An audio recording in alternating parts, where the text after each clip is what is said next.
Santhosh George കുളങ്ങരെ പറ്റി നടൻ വിനായകന്റെ ഒരു സോഷ്യൽ മീഡിയ പോസ്റ്റ് ഇപ്പം ഞാൻ കണ്ടു. അതിന്റെ പൂർണ്ണ രൂപം ഞാൻ ജസ്റ്റ് ഒന്ന് വായിച്ച് കേൾപ്പിച്ചു തരാം. അതിനുശേഷം ഇതിനുള്ള മറുപടി ഞാനങ്ങ് തരാം. ഇദ്ദേഹത്തെ നമ്പരുത്. ആരെ? സന്തോഷ് ജോർജ് കുളങ്ങരെ നമ്പരുത്. യുവാക്കളോട് ആഹ്വാനം ചെയ്യാൻ പറ്റിയ മുതലാണ് ആഹ്വാനം ചെയ്തത് നടൻ വിനായകൻ. ഇനിയാണ് കോമഡി. ലോകത്തിന്റെ സ്വകാര്യത്തിലേക്ക് ക്യാമറ ഒളിഞ്ഞു നോക്കുന്ന ഇദ്ദേഹത്തെ നമ്പരുതും.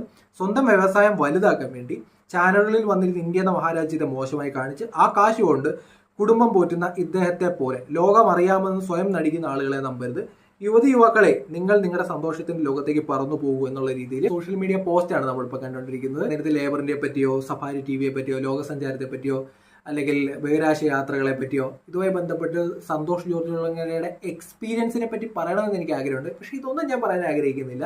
പൊതുജനങ്ങൾക്കിടയിൽ വന്നിരുന്ന് സംസാരിക്കുമ്പോൾ മാന്യമായി സംസാരിക്കാൻ അറിയുന്ന ഒരു വ്യക്തിയുടെ പേരാണ് സന്തോഷ് ജോർജ് കുളങ്ങര. ഈ ഉപദേശിച്ച വിനായകനുണ്ടല്ലോ, ഈ അടുത്ത സമയത്ത് ഒരു ഫ്ലാറ്റിൽ കിടന്ന് തെറി വിളിക്കുക, കമന്റ് വന്നിട്ട് തെറി വിളിക്കുക, നാട്ടുകാരെ തെറി വിളിക്കുക,